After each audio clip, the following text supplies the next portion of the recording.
Hello students, welcome to my channel science by Ekta ma'am.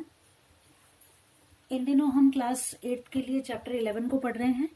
Chapter 11 के अंदर exercise 11.1 को हम कंप्लीट कर चुके हैं पिछली क्लास में। डायरेक्ट और इनवर्स प्रोपोर्शन में से डायरेक्ट प्रोपोर्शन वाला जो पार्ट है उससे रिलेटेड जो एक्सरसाइज है उनको हम कंप्लीट कर चुके हैं। आज स्टार्ट करते हैं इनवर्स प्रोपोर्शन को। इनवर्स प्रोपोर्शन का मतलब है कि एक चीज के बढ़ने पर दूसरी चीज कम हो जाए। ये जो प्रोपोर्शन कहलाता है ये कहलाता है इनवर्स प्रोपोर्शन। अब इस एक्सरसाइज में जो हमारा पहला क्वेश्चन है वो हमको यही जानने में मदद करेगा कि इनवर्स और डायरेक्ट प्रोपोर्शन में क्या अंतर है। तो चलिए बिना टाइम को वेस्ट किए एक्सरसाइज को स्टार्ट करते हैं ताकि कंप्लीट इसको जल्दी से हम कर सकें। देखिए पहला जो क्वेश्चन है हमारा, the number of workers on a job and the time to complete the job, ये इनवर्स प्रोपोर्शन में है या नहीं है, हमें इस चीज को बताना है। ठीक है, तो देखो कि वर्कर्स जो जॉब पर जा रहे हैं and time to complete the job, कि कोई कितने भी वर्कर है वो किसी काम को करने के लिए जा रहे हैं और वो टाइम जिसमें कि वो उस काम को कंप्लीट कर रहे हैं। तो देखिए कि हम टाइम की बात कर रहे हैं। ठीक है, टाइम है और 1 बाय वर्क है। ठीक, जितने ज्यादा लोग होंगे, नंबर ऑफ वर्कर्स है ना यहाँ पर, तो टाइम नहीं है, यहाँ है नंबर ऑफ वर्कर्स।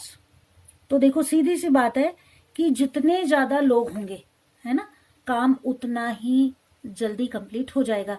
यानी कि ये जो प्रोपोर्शन होगा ये कैसा होगा, इनवर्स प्रोपोर्शन होगा। नंबर ऑफ वर्कर्स बढ़ने पर टाइम जो है वो कम हो जाएगा किसी भी काम को कंप्लीट करने के लिए। क्लियर है? चलिए, तो ये जो है ये इनवर्स प्रोपोर्शन हो गया हमारा। क्लियर? अगला देखो, the time taken for a journey and the distance travelled in a uniform speed. Uniform speed का मतलब होता है वो स्पीड जो लगातार एक जैसी रहे, मतलब उसमें ज्यादा परिवर्तन ना हो। जैसे 40 किलोमीटर पर आवर जा रहे हैं, 5 घंटे की यात्रा है, तो पूरे 5 घंटे वो जो व्हीकल है वो 40 किलोमीटर पर आवर की स्पीड से ही चलेगा। चलिए, तो time taken for a journey and the distance travelled in a uniform speed, कि समय लग रहा है जितना भी और डिस्टेंस ट्रेवल हो रहा है वो भी, तो ये दोनों क्या होंगे, ये इनवर्स प्रोपोर्शन नहीं होंगे। क्यों? क्योंकि एक यूनिफॉर्म स्पीड से गाड़ी अगर लगातार चलेगी तो समय जो है वो कम लगेगा, ना कि ज्यादा लगेगा। तो ये कौन सा प्रोपोर्शन हो गया, डायरेक्ट प्रोपोर्शन हो गया, यानी कि ये इनवर्स प्रोपोर्शन में नहीं है। इसके बाद है area of cultivated land and the crop harvested. जितना ज्यादा एरिया होगा उतनी ही ज्यादा क्रॉप उत्पन्न होगी। जैसे कि मान लीजिए कि हमने एक खेत में कोई फसल बोई है, तो कितनी फसल होगी, वो कम होगी। एक की जगह 4 खेतों में बोएंगे तो फसल की मात्रा भी ऑब्वियसली ज्यादा हो जाएगी। तो ये भी इनवर्स प्रोपोर्शन में नहीं होंगे। एरिया ज्यादा होगा तो फसल भी ज्यादा होगी।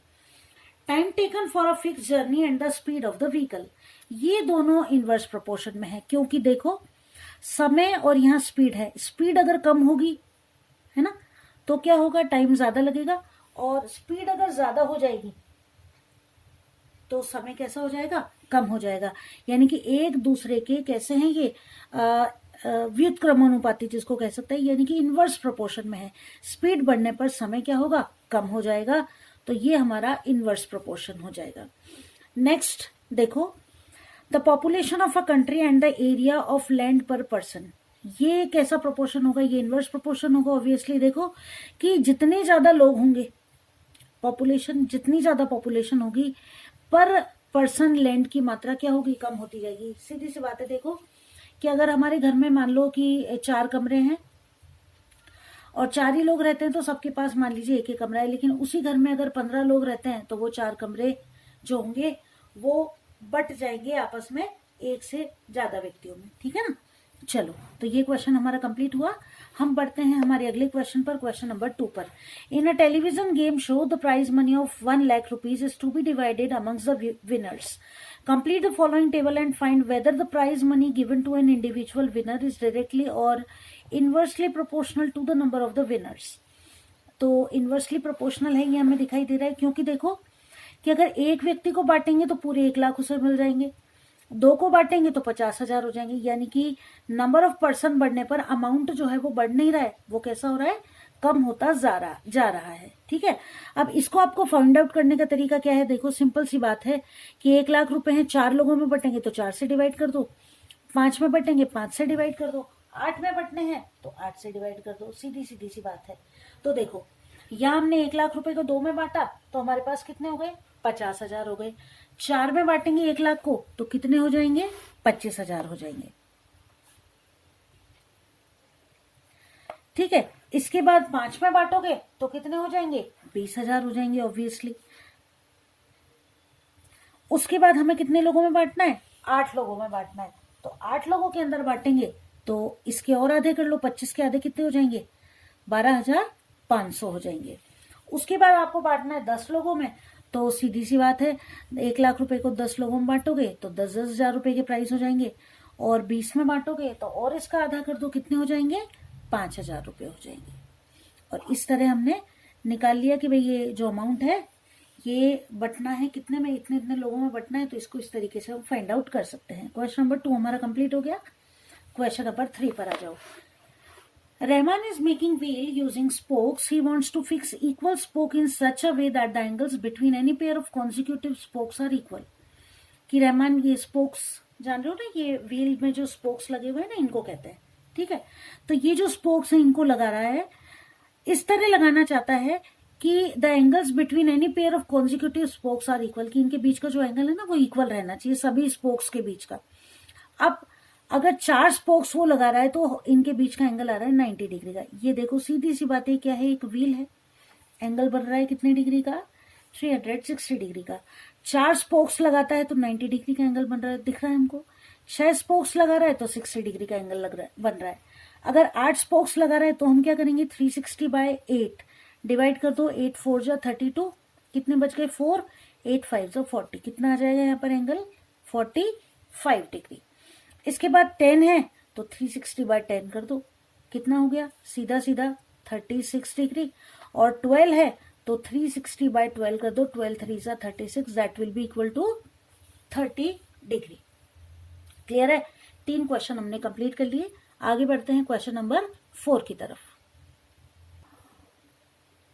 आगे बढ़ते हैं, देखो क्वेश्चन दिए हुए हमको कि are the number of spokes and the angle form between the pair of the consecutive spokes in inverse proportion, कि क्या ये एक दूसरे के व्युत्क्रम में है? तो बिल्कुल है। देखो जैसे जैसे क्या हो रहा है, जैसे जैसे स्पोक्स का नंबर बढ़ रहा है ना, वैसे वैसे एंगल कैसा होता जा रहा है? कम होता जा रहा है। ठीक है ना। अगला देखो, angle between a pair of consecutive spokes on a wheel with 15 spokes. तो आपको कुछ नहीं करना, 360 को डिवाइड कर देना है किससे? 15 से। ठीक है, 15 2 जा 30, बच गए कितने? 6, और 15 4 जा 60, कितने का आ जाएगा? 24 डिग्री का एंगल हमारे पास आ जाएगा। और लास्ट क्वेश्चन देखो कि how many spokes will be needed if the angle between the pair of consecutive spokes is 40 degree. सीधी सी बात है, देखो कि 360/40 कर दो आप, 0 से 0 cancel, number of spokes will B 9 की। अगर इनके बीच का एंगल 40 डिग्री बन रहा है तो स्पोक्स कितने होंगे? 9 स्पोक्स यहाँ पर होंगे। अगला क्वेश्चन करें। अब आ गए हम हमारी एक्सरसाइज के मेन पार्ट पर, दैट इज ये जो प्रॉब्लमेटिक क्वेश्चन है इनको सॉल्व करते हैं। देखो कि हमारा जो क्वेश्चन है ना उसको सॉल्व करते हैं। If a box of sweet is divided among 24 children, कि एक मिठाई का डिब्बा है जिसमें टोटल जितनी भी मिठाई है उनको हमको कितने बच्चों में बांटना है? 24 बच्चों के अंदर बांटना है। They will get 5 sweets each. तो अगर 24 बच्चे हैं और इस मिठाई के डिब्बे में इतनी मिठाइयां हैं कि हर बच्चे को 5-5 मिठाई मिल जाती हैं। ठीक है, अब बताओ क्या होगा अगर बच्चों की संख्या 4 कम कर दी जाए? कितने बच्चे थे? 24। अगर बच्चे 4 कम हो जाते हैं तो हर बच्चे को कितनी मिठाई मिलेगी? ये क्वेश्चन हमको सॉल्व करना है। तो सबसे पहले तो टेबल बना ले। पहले तो लिख लें नंबर ऑफ स्टूडेंट्स और फिर हम लिख लें number of sweets, number of students. ठीक है, और फिर क्या हो जाएगा? Number of sweets. क्लियर? चलो ये हमारी टेबल बन गई। अब देखो 24 बच्चे थे तो प्रत्येक को मिठाई मिल रही थी कितनी? 5। अब बच्चों की संख्या कितनी हो जाती है? 4 कम हो जाती है, तो 24 - 4। अब बच्चे कितने रह जाएंगे? 20, और कितनी मिठाई मिलेगी हर बच्चे को, ये हमको फाइंड आउट करना है। अब ये इनवर्स प्रोपोर्शन है, इसका मतलब इनको डायरेक्ट नहीं लिखना, हमको कैसे लिखना है, अपोजिट में लिखना पड़ेगा, ठीक है ना, अपोजिट में लिखना पड़ेगा। यानी कि अब इनको हमको अपॉन में ना लिखकर हम इनको कैसे लिखेंगे, मल्टीप्लाई में। कैसे कि 24 इंटू 5, ये मिठाइयां हो गई ना, किसके बराबर है, 20 इंटू एक्स के। इन दोनों का मल्टीप्लीकेशन इन दोनों के मल्टीप्लीकेशन के इक्वल हो जाएगा। इनवर्स प्रोपोर्शन में आपको यही ध्यान रखना है, ठीक है। एक्स की वैल्यू निकाल लो, 24 इंटू 5 बाई 20, 5 4 जा 20 और 4 6 जा 24, कितनी आ जाएंगी, 6 स्वीट्स हर बच्चे को मिल जाएंगी। देखो सीधी सी बात है, इनवर्स प्रोपोर्शन है, पहले 5 थी तो ऑब्वियसली अब इनवर्स प्रोपोर्शन है तो इनका नंबर बढ़ेगा ही बढ़ेगा, ये कम हो रहा है तो ये बढ़ेगा ऑब्वियसली, ठीक है। चलो अगले क्वेश्चन को सॉल्व करते हैं, क्वेश्चन नंबर 5 की तरफ बढ़ते हैं। A farmer has enough food to feed 20 animals in his cattle for 6 days, कि किसान के पास इतना खाना है कि वो 20 अपने कैटल यानी कि जो मवेशी जानवर है उसके पास, उनको 6 दिन तक खाना खिला सकता है। अगर उसके पास 10 और ज्यादा जानवर आ जाते हैं इस फार्म में तो ये खाना कितने दिन तक चलेगा। तो इनवर्स प्रोपोर्शन है, समझ में आ रहा है हमको कि खाना अब क्या हो जाएगा, पहले कम जानवर थे अब जानवर बढ़ जाते हैं तो खाना कम दिन चलेगा, ये तो हमें पता चल रहा है। यानी कि जो भी हमारा आंसर आएगा ना वो 6 से तो कम ही आने वाला है। अब कैसे सॉल्व करेंगे वो देखो, 2 मिनट में ही हम सॉल्व कर देते हैं।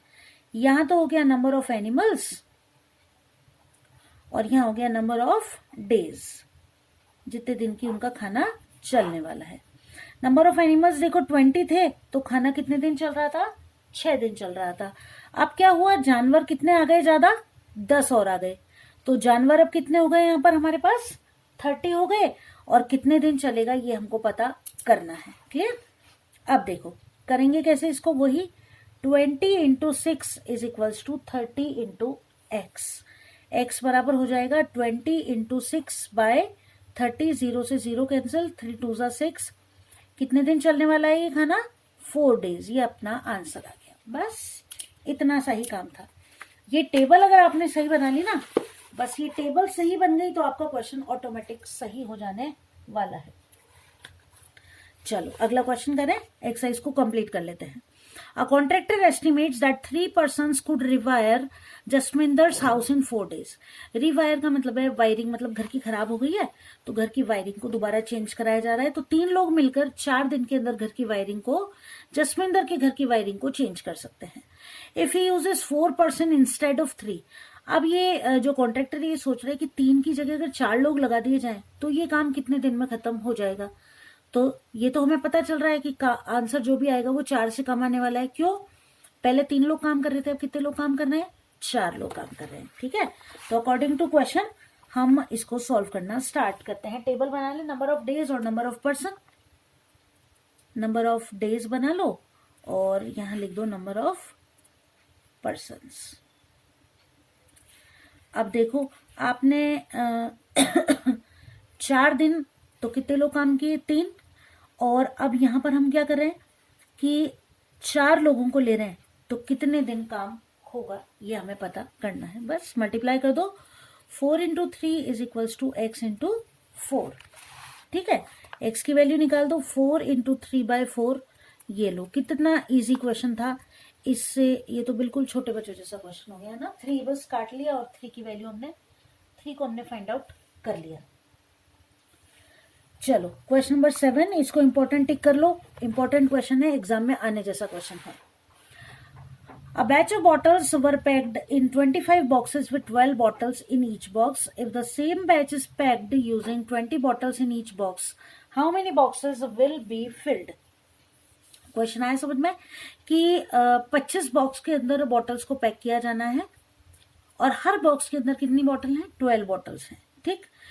अब यही बैच पैक करना है, 12 की जगह 20 बॉटल अगर एक बॉक्स में रखी जाए तो कितने बॉक्स चाहिएंगे। अभी तो कितने बॉक्स चाह रहे हैं हमको, 25, लेकिन 12 की जगह हम कितनी बॉटल डालें, 20 बॉटल अगर एक बॉक्स में डालें तो अब हमें कितने बॉक्स चाहिएंगे टोटल, ठीक है। तो नंबर ऑफ बॉटल्स और नंबर ऑफ बॉक्सेस, सीधी सी बात है। तो लिखो आप नंबर ऑफ बॉक्सेस और नंबर ऑफ बॉटल्स, ये तो हमारी टेबल बनानी पड़ेगी हमको। ठीक है, बॉक्सेस लिखो कितने हैं, नंबर ऑफ बॉक्सेस 12 हैं अगर, तो बॉटल कितनी है इसमें 25। अब हमको क्या करना है, कितनी बॉटल लेनी है 20, तो कितने बॉक्स चाहिए, ये आ गया हमारा x। ठीक है ना, नंबर ऑफ बॉटल्स हो गई और नंबर ऑफ बॉक्सेस हो गए हमारे, ये ठीक है। नंबर ऑफ बॉटल्स, हाँ ये गलत हो गया, देखो यहाँ है नंबर ऑफ बॉटल्स कितनी है 12 और ये है हमारा नंबर ऑफ बॉक्सेस कितने हैं 25। मल्टीप्लाई कर दो, 25 into 12 is equals to x into 20। x की वैल्यू निकालो, 25 इंटू 12 बाय 20, 5 4 ज़ा 20, 5 5 ज़ा 25, 4 3 ज़ा 12, कितना आ गया answer 15 boxes we will require, 15 boxes to pack these bottles in how many boxes, 15 boxes to pack 20 bottles in each box। Her box के अंदर 20 बॉटल रखने के लिए हमें टोटल कितने चाहिए, 15 बॉक्सेस की जरूरत पड़ेगी। अब आ गए हम अपने अगले क्वेश्चन पर। क्या है अगला क्वेश्चन, देखो क्वेश्चन नंबर 8 आ गया क्या। चलो तो क्वेश्चन नंबर 8 को सॉल्व कर ले। A factory requires 42 machines to produce a given number of articles in 63 days. How many machines will be required to produce the same number of articles in 54 days? क्या क्या चीजें हैं हमारे पास, ये देख लो। टेबल बनाने के लिए एक तो मशीन्स है और एक डेज है, तो यहां तो लिख दो नंबर ऑफ मशीन्स, डेज ऊपर लिख लोगे तो भी कोई दिक्कत नहीं है, आंसर सेम ही आएगा, है ना। नंबर ऑफ मशीन्स और नंबर ऑफ डेज। हम ये देखते हैं कि जो चीज क्वेश्चन में पहले लिखी है उसको हम पहले लिख लेते हैं। ठीक है, ये हमने अपनी टेबल बना दी। ठीक है, अब देखो 42 मशीन्स और आर्टिकल्स कितने बना रही है 63। कितनी मशीन चाहिएगी सेम नंबर ऑफ आर्टिकल्स बनाने के लिए, कितने दिन में 54 डेज में। और यहाँ कितना आ जाएगा हमारे पास x आ जाएगा, वैल्यू फाइंड आउट कर लें। तो देखो 42 into 63 is equals to x into 54। x की वैल्यू निकालो, 42 इंटू 63 बाय 54। क्लियर है, कौन से टेबल से कट रहा है। अब ये देखो, सबसे पहले ये काटने के लिए आपको ये ध्यान रखना है आपको कि ऐसा नंबर ढूंढो जो डिनोमिनेटर और न्यूमरेटर दोनों को काट रहा है। तो 63 और 54 7 के टेबल में आते हैं क्या, नहीं आ रहे हैं। ठीक है, तो और देखो कौन से टेबल में कौन सा नंबर आ रहा है उसको चेक करो कि 9 के टेबल में आ रहे हैं 63 और 54, है ना। 9 6 जा 54 और 9 7 जा 63, 6 1 जा 6 और 6 7 जा 42, 7 7 जा कितने हो गए 49 मशीन्स जो है वो हमको चाहिएंगी क्या करने के लिए 54 डेज के अंदर प्रोडक्शन को करने के लिए। आ गए हम अपने अगले क्वेश्चन पर, दैट इज क्वेश्चन नंबर 9। बस 2 क्वेश्चन और बचे हैं। A car takes 2 hours to reach a destination by travelling a speed of 60 kilometre per hour. एक कार है 60 किलोमीटर पर आवर की स्पीड से जब चल रही है तो 2 घंटे में किसी डेस्टिनेशन पर जहां भी हमें जाना है वह पहुंचा देती है। कितना टाइम लगेगा अगर ये कार 80 किलोमीटर पर आवर की स्पीड से चलेगी। ठीक है, तो यहां तो लिख दो स्पीड, स्पीड किस में दे रखी है हमको किलोमीटर पर आवर। इसके बाद यहां लिख दो टाइम, टाइम किस में दे रखा है हमको आवर्स में। क्लियर, बनाओ टेबल। देखो स्पीड कितनी थी 60 किलोमीटर पर आवर थी, तो कितना टाइम लग रहा था 2 घंटे। स्पीड अब हम कितनी कर रहे हैं 80 किलोमीटर पर आवर, तो कितना टाइम लगेगा वो हमको फाइंड आउट करना है, तो उसको हम लिख देते हैं x।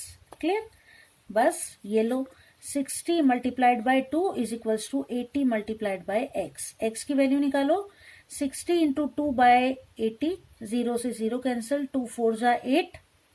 उसके बाद क्या करना है 2 2 जा 4, 2 3 जा 6, तो कितना आ गया 3 बाय 2। 3 बाय 2 लिख दो तो भी ठीक है, 1 होल नंबर 1 बाय 2 लिख दो तो भी ठीक है, और इसको 1.5 आवर्स भी लिख सकते हैं अपन, है ना, 1 और आधा घंटा, तो 1.5 आवर्स भी हम लिख सकते हैं। तीनों ही आंसर ठीक है, कैसे भी हम इसको लिख सकते हैं। चले आगे, 10th और 11th क्वेश्चन हमारा बाकी है, उसको कंप्लीट करते हैं।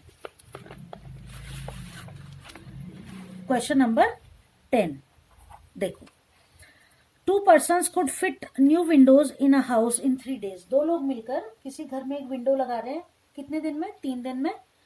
आगे क्वेश्चन देखो कि one of the person fell ill, दोनों में से एक बीमार हो गया, बाकी बच गया एक ही। Before the work started how long would the job will take now, अब कितने लोग रह गए? एक ही लोग रह गए, है ना। तो अब हम क्या क्या लिखें, देखो एक तो नंबर ऑफ पर्सन और एक नंबर ऑफ डेज। तो टेबल जब हमारी बनेगी नंबर ऑफ पर्सन्स और नंबर ऑफ डेज, ठीक है। पहले कितने लोग थे, देखो 2 लोग थे और कितने दिन में काम कर रहे थे? 3 दिन में। अब कितने रह गए? एक बीमार हो गया तो एक ही बच गया, और ये काम कितने दिन में होगा? अब ये हमें फाइंड आउट करना है। बस मल्टीप्लाई कर दो, अलग पेन से लिख देते हैं जो पता चल जाएगा हमको। 2 into 3 is equals to 1 into x, x will be equal to 2 into 3, नीचे 1 लिखने की जरूरत नहीं है। अब काम कितने दिन में हो जाएगा? 6 days में। सेकेंड देखो कि how many person will be needed to fit the window in 1 day, अगर ये विंडो एक ही दिन में लगानी है तो काम कैसे होगा? टेबल सेम रहेगी, यही लिखूं या मैं नंबर डाल देती हूँ सेकेंड। अब ये कह रहा है कि how many person will be needed to fit the window in 1 day, number of days कितना हो गया? 1, और ये हो गया हमारा x, x तो है, इसको y कर देते हैं। तो अब ये कितना हो जाएगा? 2 into 3 is equals to y into 1, तो y बराबर क्या हो जाएगा? 6। अब वहां 6 days थे, यहाँ 6 persons हैं, यानी कि 6 लोग जब होंगे ना तो ये काम एक ही दिन में कंप्लीट हो जाएगा। चलो, और इस तरह हम आ गए हमारे लास्ट क्वेश्चन पे। एक्सरसाइज फटाफट कंप्लीट कर लिया हमने। अ school has 8 periods a day of 45 minutes duration. How long would each period will be if the school has 9 periods a day, assuming the number of school hours to be the same? कि एक school में 8 periods होते हैं और एक period 45 minute का होता है। अगर 9 पीरियड कर दिए जाएं तो इतने ही टाइम में पर पीरियड को कितना टाइम मिलने वाला है? तो एक तो हो गया नंबर ऑफ पीरियड्स और एक हो गया ड्यूरेशन ऑफ ईच पीरियड। तो पहले तो हम लिखते हैं duration of each period in minutes, है ना, इन मिनट्स, पहली चीज। दूसरा नंबर ऑफ पीरियड्स। क्लियर? अब आ जाओ, टेबल बना दो, कंप्लीट कर दो कि ड्यूरेशन कितना था? 45 मिनट्स, और कितने पीरियड्स थे? 8। अब पीरियड कितने करने हैं? 9, और ये हो जाएगा x। सॉल्व कर लोगे? इजी हो गया ना अब तो। 45 into 8 is equals to x into 9, x is equals to 45 into 8 by 9, 9 5 जा 45, 5 8 जा 40 मिनट्स। और ये हो गई हमारी एक्सरसाइज कंप्लीट। एकदम इजी एक्सरसाइज, इजी इसलिए कि हमने इसको सॉल्व कर लिया है, ठीक है ना। तो चलो जल्दी ही मिलते हैं अगली एक्सरसाइज में। अब हम कोशिश करेंगे कि ज्योमेट्री का चैप्टर स्टार्ट करें या फिर साइंस का नया चैप्टर पढ़ते हैं। जितने हमने पढ़ लिए वो आप लोगों ने तैयार कर लिए होंगे अच्छे से, हाफ ईयरली एग्जाम्स थे। और अब मिलते हैं अगली क्लास में इंपॉर्टेंट क्वेश्चंस के साथ। मैथ्स का या साइंस का नया चैप्टर स्टार्ट करते हैं। तब तक अच्छे से पढ़ते रहो। Bye bye.